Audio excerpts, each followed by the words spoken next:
Son of a bitch.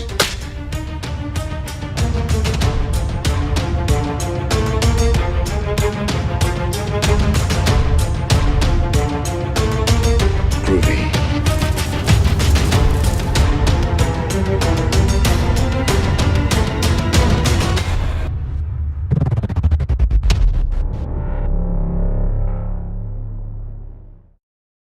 Hey everybody, this is Matthew Movies coming at you with my review of From Hell, the 2001 horror flick that's all about Jack the Ripper, the guy who everybody talks about as being the first serial killer, which of course isn't really true, but he's the one of the first with a whole ton of notoriety and just a really, really interesting figure that I've always found fascinating. So when I found out this movie was coming out, I was very, very interested, especially because it had Johnny Depp in it, who at that time I was just a gigantic fan of. I mean, he was just killing it in movies left, right, and center. I mean, the guy just made so many great movies. And then I heard he was going to be in a Jack the Ripper movie, and I was like, this is going to be awesome. Speaking of which, I mean, he is absolutely the star of this movie. He's a detective that gets brought to London to try to figure out who Jack the Ripper is. And I thought he did a very good job in this movie. His character is very interesting. I love seeing his point of view and his thought process and how he tries to figure out who Jack the Ripper was. I thought it was very well written, and this is based on a graphic novel written by a true legend of the industry, so that's not exactly shocking. And I always thought it was very interesting that they had his character be somebody who is into absinthe, and this is one of the first times I became aware that absinthe was really a thing. I mean, obviously, I had heard of it before, but I didn't really know like the process of how to do it and the effect it would have on a person. So it was really kind of cool to see that process in this movie. I thought that has one of the more fascinating sequences in the movie for sure. And just overall, I thought Johnny Depp's character was really, really interesting. And then you have another actress who, well, not another actress, but you have an actress who also stars in this, Heather Graham, who for me, I gotta say, is probably one of the lowlights of the film. I felt like, one, her accent work was just god awful, was not believable whatsoever, and I just felt like there was a lot of moments where you felt like she was, where I felt like she was thinking in her head a lot, where she was like, you know, trying to figure out how to perform the scene. Like, you felt like you were seeing the actor's process in the movie, and for me, I thought that was a bit of a disappointment. I mean, she's not horrendous or anything like that. I don't think she drags the movie down by any means, but she's definitely one of the lowlights for me. And there are a number of supporting characters in this movie that I think are fantastic. Robbie Coltrane, who is an actor who you may recognize from some big franchise that everybody loves so much. He plays Johnny Depp's basically his assistant, the guy who's there to kind of move things along with him and help spur him along in his process. And he to a large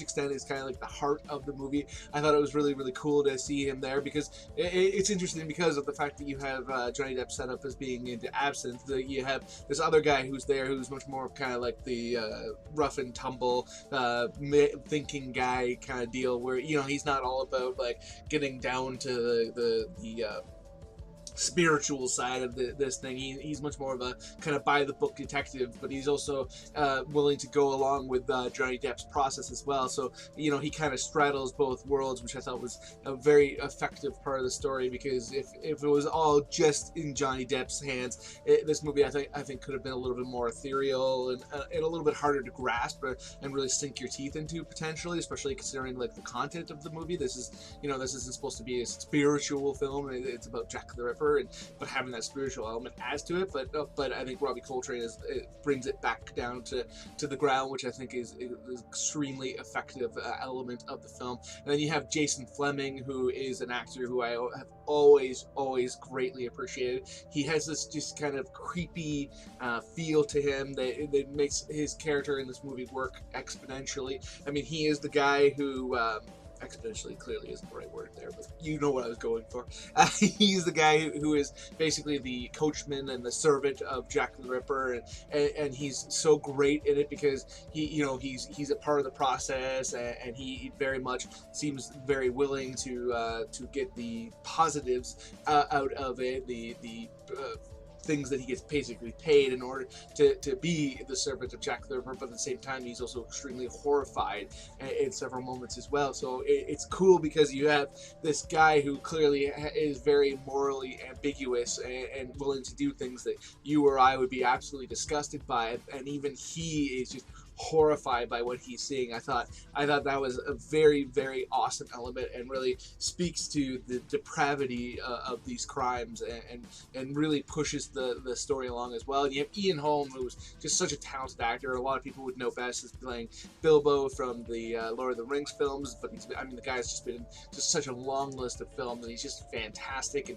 he's a doctor who kind of helps Johnny Depp along, gives him advice, and just it does a really adds a lot of heart to the film, and he has a lot of gravitas whenever he's on there, and he seems like, you know, the only guy that's there for Johnny Depp's character that has the technical understanding, which is really, really cool. And I'm gonna go on and talk about the rest of the film to a degree. So if you haven't seen it and you don't want to be spoiled, please, you know, hit that pause button, go watch it, come back, or turn it off, or flip forward to closer to the end. But I don't want to spoil the movie for people who haven't seen it, because it is a pretty great reveal. So please, like I said, track forward. But one of the things that I thought was great too is when Ian Holm's character kind of goes through this transformation, where you find out in this movie he is the killer, and he is playing a character that the people who look into the whole Jack the Ripper mythos, that a lot of them believe could potentially have been the killer, that it could be a doctor type. So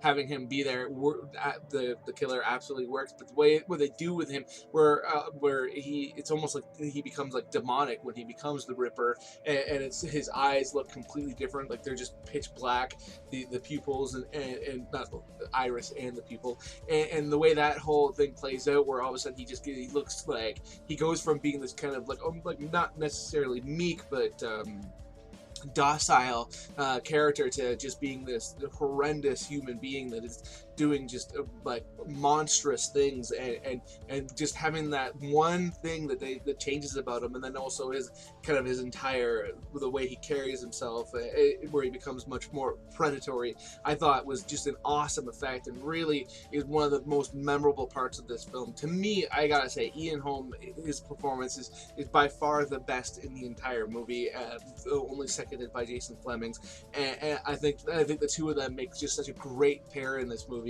It's just awesome. I really, really like this movie a lot. I love the way it's kind of like a police procedural, and the way that it kind of really drops you in the world of England at the time that these killings were taking place, and it drops you in the underworld, and really introduces you to just like the whole era, and the like the underneath world that people would probably wanted to ignore, and you really get a taste for it, and you really understand how, especially early on, some of these crimes were kind of almost ignored, even though they're just so horrendous, because the people that were being killed were hookers. So I thought that was a very interesting element of this film as well. I thought just the story was great. I really enjoyed the way that it is filmed. I think this is just an awesome movie, and definitely one worth watching. So those are my thoughts on it. Let me know in the comment section below what you think, and if you are new here or you just haven't done it yet, please hit subscribe, hit that notification bell. It will make it much more likely that you can come and check out my videos, because you'll be let know about them. And if you haven't done it yet, please hit that like button, hit that share button. That way you can let other people know, and they can come and join the conversation, which would be freaking awesome. And other than all that though, have yourself a good day.